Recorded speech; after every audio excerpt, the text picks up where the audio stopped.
Აქტიურ რეჟიმში გრძელდება სამუშაოები, ვითარება კვლავ საკმაოდ რთულია. ერთ-ერთი კრიტიკული მონაკვეთი იყო სოფელ შრომამდე მოსასვლელი გზა. მთლიანად იყო გასაწმენდი, მთლიანად იყო მოწყვეტილი სოფელი, ეს სოფელი და რამდენიმე მიმდებარე სოფელი უზურგეთს ქალაქს და ღამის განმავლობაში დილამდე მაშულმა ძალიან აქტიურად იმუშავა და მთლიანად გაიწმინდა გზის ეს მონაკვეთი. შესაბამისად კომუნიკაცია არის აღდგენილი. გზის არსებობის გამო აქ ელექტროენერგიის მიწოდებაც არის ჯერ კიდევ შეწყვეტილი და გზის გაწმენდა იძლევა იმის საშუალებას, რომ უახლოეს საათებში ელექტროენერგიის მიწოდებაც აღდგეს. ენერგოპროსთან ჰქონდა ამაზე საუბარი და დაგვირდნენ, რომ უახლოეს საათებში ეს პრობლემა მოგვარდება. ანალოგიურად ყველა სხვა დასახლების შემთხვევაში მსგავსი სამუშაოები არის შესაძლებელი, გრძელდება კიდევ ერთხელ ვთქვი აქტიურად მუშაობა იმისათვის, რომ აღდგეს კომუნიკაცია, სადაც საჭირო აღდგეს ელექტროენერგიის მიწოდება და ეს სამუშაოები რა თქმა უნდა გაგრძელდება ასევე მაქსიმალურად, სადაც ამის საჭიროება იქნება, უზრუნველყოფთ მოსახლეობას სურსათით, მედიკამენტებით. ძალიან აქტიურად მუშაობს სასწრაფო დახმარების ბრიგადები და აქამდე არ გვაქვს არც ერთი კრიტიკული შემთხვევა, როდესაც იყო ასე ვთქვათ გადაუდებელი აუცილებლობა და სასწრაფო დახმარების ბრიგადამ ვერ შეძლო ადგილზე მისვლა. ყოველგვარ შემთხვევაში სასწრაფო დახმარების ბრიგადები ახერხებდნენ ადგილზე მისვლას და სასწრაფო დახმარების გაწევას. მადლობა მინდა გადავუხადო რა თქმა უნდა ყველას მაშველებს, რომლიც არიან ჩართული აქტიურად ამ სამუშაოებში, სასწრაფო დახმარებას, სამხედროებს, რომლებიც გუშინ ჩაერთნენ შესაბამის სამუშაოებში, ყველას განსაკუთრებული მადლობა და რა თქმა უნდა ადგილობრივ ხელისუფლებას მადლობა. დღის და ღამის განმავლობაში ისინი აქტიურად მუშაობენ იმისათვის, რომ ყველა პრობლემა გადაიჭრას, რა თქმა უნდა რჩება სერიოზული სირთულეები, პრობლემები.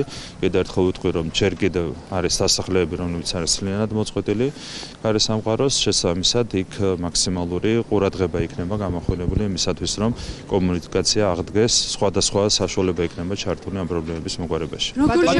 კითხავთ ოპოზიციის სპეკულაციებზე, თქვენ ისაუბრეთ არსებული ვითარების შესახებ და ჩვენ ვისმენთ ოპოზიციისგან სპეკულაციურ განცხადებებს ამ ვითარებაში. რეალურად თქვენ ხედავთ, რომ მაქსიმუმი კეთდება პრობლემების მოსაგვარებლად, სირთულეები არის ბევრი. გამომდინარე იქიდან, რომ იყო დიდთოვლობა უპრეცედენტო. აქ ადგილობრივები როგორც ამობენ 1972 წელს იყო ბოლოს ამ მასშტაბის დიდთოვლობა რეგიონში, შესაბამისად თავადაც შეგიძლიათ განსაჯოთ, თუ რამდენად დიდია სტიქიის მასშტაბი. არის თოვლით დაფარული გზის მონაკვეთები და აქტიურად წარიმართება გაწმენდითი სამუშაოები. თავიდან ბოლომდე არის მობილიზებული უკლებრივ ყველა უწყება გუშინდელი დღიდან უკვე ჯარის ჩათვლით იმისათვის, რომ ეს სამუშაოები სათანადო შესრულდეს. სირთულეები რჩება, პრობლემები რჩება, მაგრამ სრული მობილიზაციით განაგრძობენ უწყებები მუშაობას.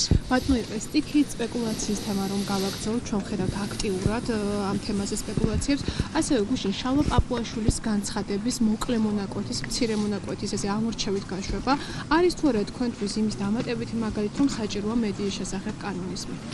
ზოგადად ეს არის ძალიან მძიმე მოვლენა, არის რაღაც მოვლენები, რასთან დაკავშირებითაც სპეკულაციები არის მიუღებელი და სტიქია არის ერთ-ერთი ასეთი. ხო, სტიქიის დროს ყველა უნდა იყოს ერთმუშტად შეკრული, თუმცა აქაც სამწუხაროდ კონკრეტული ძალები ცდილობენ სპეკულაციების აგებას.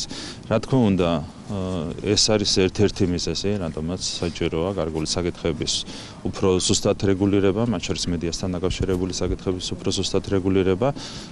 სპეკულაციები არის აბსოლუტურად მიუღებელი განსაკუთრებით ასეთ პირობებში. ზოგადად მედიის კანონზეც კითხავთ, ბატონო, რომ ის ბრიტანული კანონის ანალოგია, გარკვეული სპეკულაციები ამ საკითხსაც მოყოლს, სხვადასხვა შეფუთვას უკეთებენ თვითონ ოპოზიციის წარმომადგენლები ამ საკითხს. რატომ არის მნიშვნელოვანი ეს და კიდევ ერთხელ ხაზი რომ გავუშვათ იმას, რომ რეალურად დისკრიმინაცია რამდენად შეიძლება იყოს. ეს კანონპროექტი ითვალისწინებს ობიექტურობის სტანდარტების განსაზღვრას და შემდეგ ამ ყველაფრის აღსრულებას. ეს სტანდარტები ისედაც იყო მანამდე დადგენილი, თუმცა არსებობდა ინსტიტუციური მექანიზმები, რომელთა საშუალებითაც აღსრულდებოდა შესაბამისი კანონმდებლობა. ჩვენ ახალი კანონის მიღების შემდეგ გვექნება როგორც სტანდარტები, ასევე ამ სტანდარტების მიხედვით მოქმედების მექანიზმები, ინსტიტუციური მექანიზმები. აქედან გამომდინარე, ეს კანონპროექტი არის აბსოლუტურად გამართული და პარლამენტი რა თქმა უნდა სათანადო ვადებში უზრუნველყოფს ამ კანონის მიღებას. ერთი კითხვა მექნება სხვა პოლიტიკურ თემებზე. რამდენიმე სოფელი რჩება განხილვა, სადაც არის პრობლემა, გადაადგილება შეზღუდულია, განიხილავთ თუ არა ამ სოფლებში მოსახლეობის ევაკუაციას და რამდენად არის ამის რესურსი? რეალურად ამ სოფლების შემთხვევაშიც არის ზუსტად იგივე სამუშაოები ჩასწრებელი, რაც სოფელში, რომ შემთხვევაში საჭიროა გზის გაწმენდა და ამაზე მუშაობა წარიმართება. არის შემთხვევები, როდესაც შეიძლება ერთ დღეშიც ვერ მოხერხდეს გზის გაწმენდა და ამ შემთხვევაში ალტერნატიული საშუალებით შევლენ როგორც მაშველები, ასევე თავდაცვალების წარმომადგენლები შესაბამის სოფლებში იმისათვის, რომ შესაბამისი დახმარებით უზრუნველყონ მოსახლეობა. ევაკუაცია ნაკლებად აქტუალურია.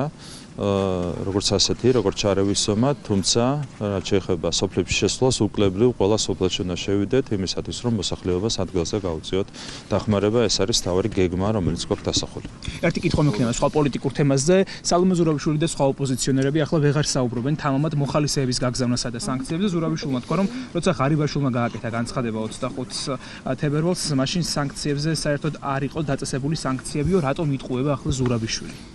ტყვილი თქვა გამომდინარე იქიდან, რომ რთულ მდგომარეობაში არიან, თავის დროს ისინი აქტიურ კამპანიას აწარმოებდნენ სანქციებთან დაკავშირებით, თუმცა საბოლოო ჯამში მოუწიათ უკან დახევა გამომდინარე იქიდან, მათ შორის რომ საზოგადოებას ჰქონდა განსხვავებული დამოკიდებულება ამ საკითხის მიმართ. სანქციების დაწესების შემთხვევაში მოხდებოდა ესკალაცია, ჩამოიქცეოდა ეკონომიკა, ყველაფერი იყო დღესავით ნათელი, თუმცა ამას ითხოვდნენ სწორედ ხელისუფლებისგან თავის დროზე.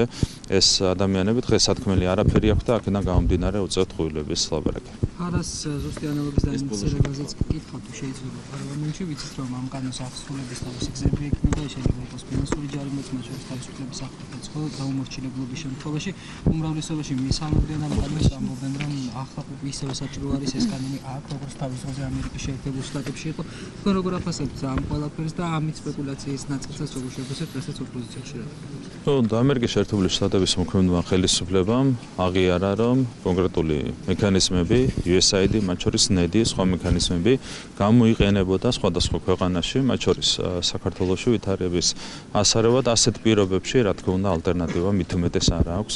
NGO-ების გამჭრელობას არ შეიძლება NGO-ები და მათი დაფინანსება იყოს გამოყენებული როგორც ქვეყანაში პოლიტიკური ინტერვენციის მექანიზმი. შესაბამისად, ბუნებრივია ამ კანონის მიღებას არავითარი ალტერნატივა არ აქვს.